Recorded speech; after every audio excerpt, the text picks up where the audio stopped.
The PSVR2 PC Adapter is here, which means that PSVR2 owners can finally play PCVR games, assuming you manage to get an adapter. These things sold out surprisingly fast, especially considering the PSVR2 was declared dead just a few months ago. It's obvious that a lot of people bought the PSVR2 when it went on sale for $200 off last month, with sales having increased as much as 2,000% according to some reports. At least for now, it seems like the PSVR2 is back from the dead. But ever since Sony breathed new life into it by opening it up to PCVR, there's been one question that I've seen asked more than any other. How does it compare to the Quest 3? Well, I'm going to set out to answer that question in this video. I'm relatively new to VR, so I'm not going to pretend to be some sort of technical expert or anything like that. This video is one person's experience and opinions, intended more for the average gamer who wants to get into VR and is shopping around for a new headset. To the extent that I do use VR-specific terminology, I'll try to explain it to the best of my ability. Let me state at the onset that I own and enjoy both headsets. This is the first opportunity I've had to really do an apples-to-apples comparison, though, by seeing how both headsets operate on the same computer hardware, playing the same games through Steam VR. Having done that, there is no clear objective winner under every circumstance. It's ultimately going to come down to personal choice and what's more important to you. However, I will try to list the pros and cons of each headset as objectively as possible, including bringing up some pros and cons that might not matter to me personally, but that I've heard enough people mention that I think it's worth including. Now, you may have noticed that I'm wearing a Quest 3 and taken that as a tacit endorsement that it's the best PCVR headset, but that's not necessarily the case. However, it does lead us to our first pro for the Quest 3, which is wireless connectivity. The Quest 3 can be worn wirelessly, and it's so convenient to use because of this. I love being able to walk around my room, not having to worry about accidentally tripping over a wire or pulling a plug out of the computer. The PSVR2 adapter is kind of just a mess of cables. You've got the actual PSVR2 cable going into the adapter here, and then you've got a further 3 cables going out of the adapter. You've got this AC power cord, and then you've got a USB-A cable, and then you've got this display port cable, which is sold separately. The Quest 3 just offers much more convenience in terms of mobility. The second pro for the Quest 3 is the color pass-through. Now, again, my focus here is on PCVR gaming and not mixed reality, so you may be wondering why I'm mentioning the pass-through. Well, sometimes you have to pause a game to do things in real life, and when you do that with the PSVR2, the real world is displayed in black and white, which makes it difficult to see things. For example, it's practically impossible to read a phone screen with the PSVR2. Everything is in color on the Quest 3, which makes it a lot easier to see. The Quest 3 does have this sort of weird fishbowl effect when looking at your phone, but you can still make out the words and images. The next pro I'll mention for the Quest 3 is the pancake lenses. Now, for me personally, this isn't necessarily a big one, but for some people this is the deal breaker between the Quest 3 and the PSVR2. As you can see here, the Quest 3 lenses are flatter and take up less space than the PSVR2's Fresnel lenses. This results in better image clarity, especially around the edges, and I have to say I did notice that better clarity when playing PCVR on the Quest 3.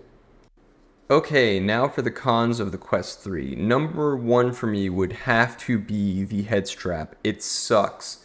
Seriously, I have no idea who designed this jock strap for your head, but it's terrible. Get rid of this thing as soon as you can. Like, buy a new head strap at the same time you order your Quest 3. Seriously, it's that bad.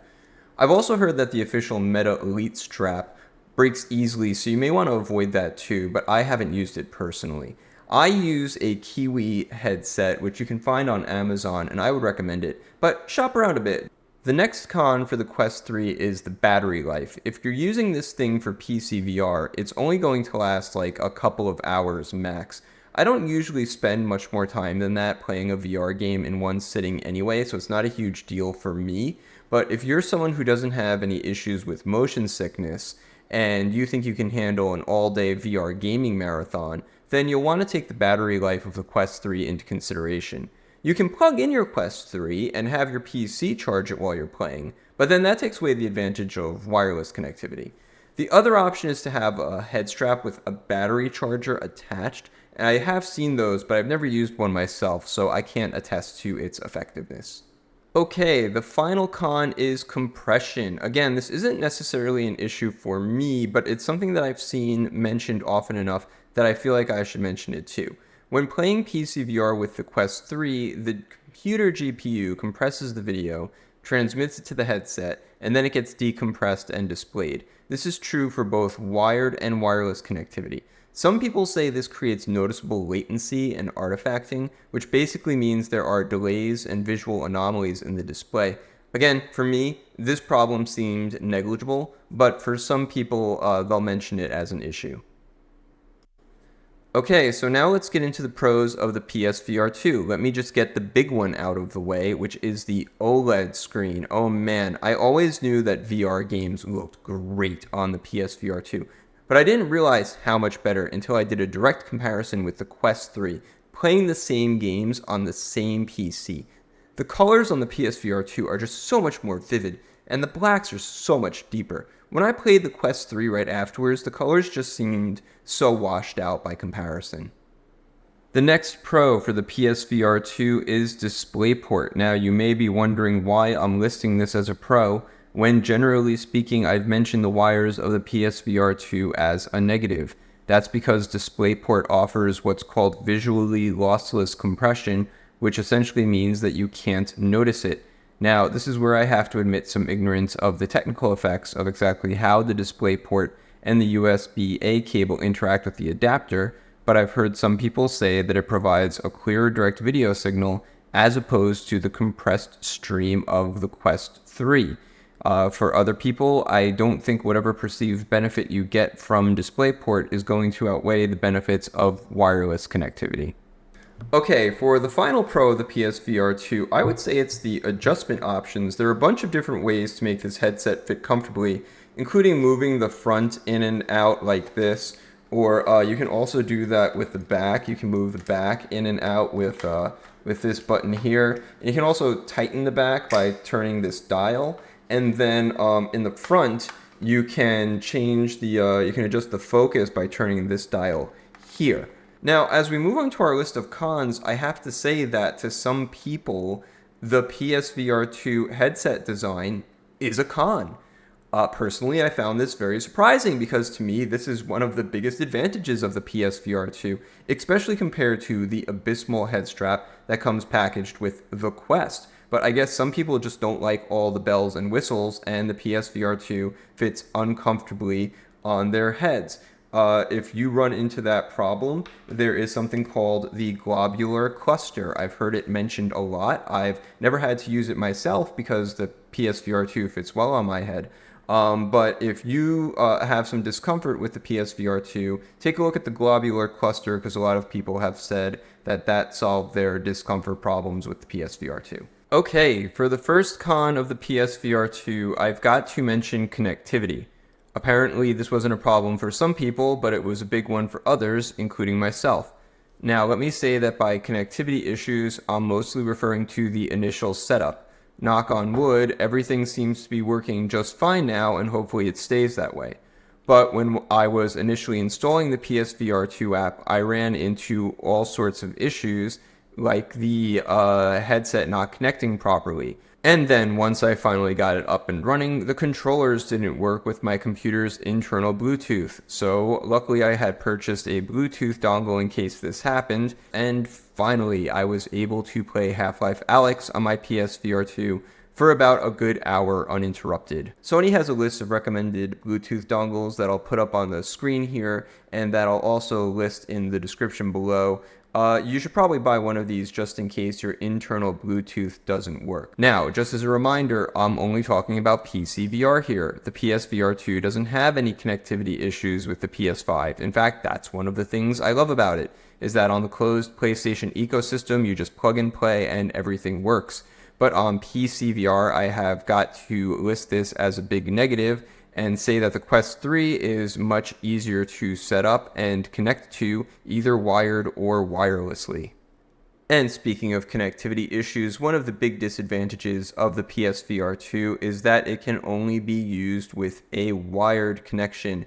Now again, some people think this is actually an advantage because of DisplayPort, but even with a cord extension, the wireless connectivity has lots of advantages. The next con on the PSVR2 is the black and white pass-through. I won't spend too much time repeating what I said earlier, but just to briefly reiterate, the black and white pass-through does make it difficult to read things while keeping the headset on, so you might have to remove it if you have to do something like look at your phone.